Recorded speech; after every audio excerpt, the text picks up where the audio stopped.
Okay. So the first step of asking people, "Are you all right?" I think is easier for people, but it's acting on it when everyone is so. We're all distressed ourselves. I think that burnout is starting to come. Fatigue. We're tired after this period, and one of the things both our data saying and we're hearing from our clients is work-life balance. And it's strange because people have got rid of the commutes, which lots of people hated. But actually the commute was a way of changing personas. In a sense, we have a different work persona than we do at home, or it's a challenge to do that. And I think that breaking down is quite difficult. So one of the guys I speak to, he's got a 6-year-old daughter and he's a successful business guy. And he would walk from his office into the kitchen and his daughter would be very confused because she wasn't seeing daddy. She was seeing this sort of Uber businessman. And she said, "Where's daddy gone?" She said, "It's fun, daddy." And he was really distressed about that. And it's very difficult to move between these different parts of ourselves. And I think that we will probably want to have some introduction of that again, but it's just a very hard time. And some of it is cumulative.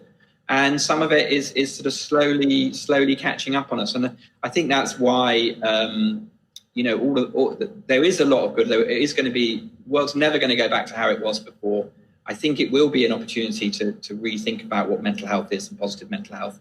Investment in mental health needs to be from the top down. How do we make decision makers interested in mental health? Nic, I'm going to put that to you first of all, because anyone who watched your presentation would realize the value of engaging in this type of exercise, but there possibly would have been a reluctance to do it historically, which we might be paying a bit of a price for now.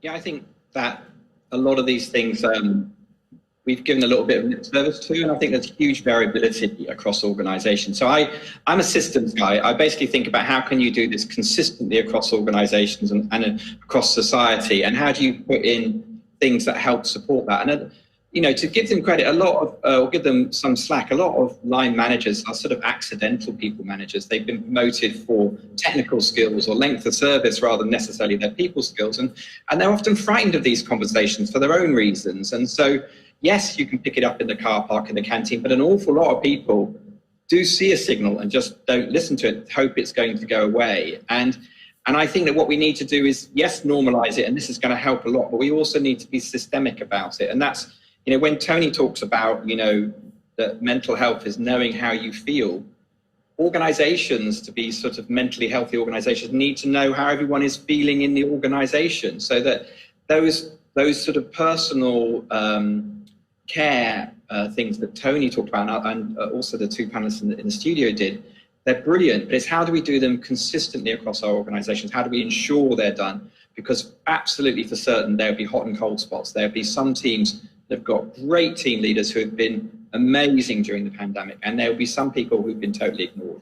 And how do you see that? And that's in a way what I try to do with our tools is give visibility to that, to basically support all of that good behavior we know is good in doing that. Okay. Is data the key to success, do you think? Look, it's a strategy, and I'm a statistician, so it's my trick, and that's what I can bring to the table. I didn't take the path of being a therapist, though. God, I'm jealous of Tony's voice and his the warmth that he expresses with it. But I think data can do that, and data, numbers are the language of business, and in fact they're the language of governments as well to a large degree. Maybe less so, actually. Probably businesses are more evidence-based than governments, and actually that's hopeful for us here. And I show, yes, the happiness KPI to people. But, I also show all those metrics about, that we know that, if you increase half a point on a 5-point scale, it's 17% lower, higher staff retention. It's 7 to 20% higher productivity, depending on how creative you are. And if you show those hard numbers, some people, that's the business case. But it is actually mainly appealing to their warmth. The senior leader, strangely, they sort of take the business case, but strangely, they've got to connect with it personally to put this in. They've got to have had, and of course, what's happening is a lot of senior leaders are hitting a wall themselves because they just white knuckled through 2020, and I think they will start to see that they are feeling vulnerable, that they are feeling, and if you can connect to them on that warmth, that human level, then they will implement something like this. And actually, it's really about how you delegate it to the team leaders, how you get the team leaders to express that too, and how you get colleagues to express it to each other. But during COVID, at the very bottom of that curve where we were all feeling the most vulnerable, having the most time, what we found in our systems was that thank yous to other people doubled or tripled in organizations. That people were feeling down and they were thanking others for the support they received. So the positivity was not in their own experience, but in their feeling of relationship with others. Yeah. And so that naturalness can really, really work. How do we continue to support people to work from home post-COVID? Policies that exist are outdated, and we need to support different ways of working. So can the data help with that? Is it too soon, or is it just a natural evolution that has been sped up? So I think that from the data I've seen is that people now want to mix, that they would like to work from home more than they did pre-COVID, but not exclusively. And I think that there's things that are starting to become apparent that are missing. You know, and they are about those relationships, about friendships, about the sort of glue that holds us together. So you could see some sort of scenario where people come into the office 1 or 2 days a week if they're desk-based work. Of course, there's different types of work. I'm talking about desk-based work here.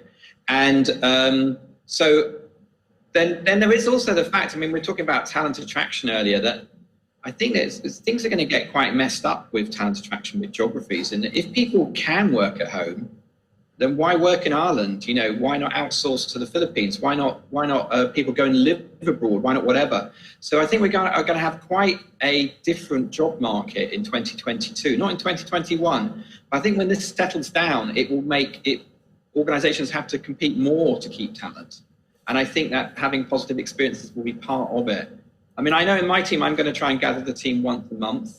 Going forward rather than once a week, because I've got somebody live in Manchester somewhere, but try and invest in that, you know, pay for their train tickets, pay for their hotels to come down when we're allowed to do that again, and have 2 days together where we do part brainstorming and part a bit of fun, and just remember who we are, because I haven't seen some people since February. What's the most important thing you want people to take away from today? Nick, I'm going to begin with you. So I think it's that whole reflection part, that actually if we want to improve our workplaces, we need to create reflection both individually and as organizations. That's the sort of emotionally intelligent organization. So I'm going to say very selfishly that if 93% of you want a happiness KPI, you can come to us. You can reflect on your own positivity at work by going to friday1.com, and you can do that yourself by taking a small survey, and it reflects back to you and gives you lots of tips, because some of it's a personal journey, but I'm very interested in the personal and the systemic, how we do that. But I think it's a great opportunity, COVID, although it's been bloody hard.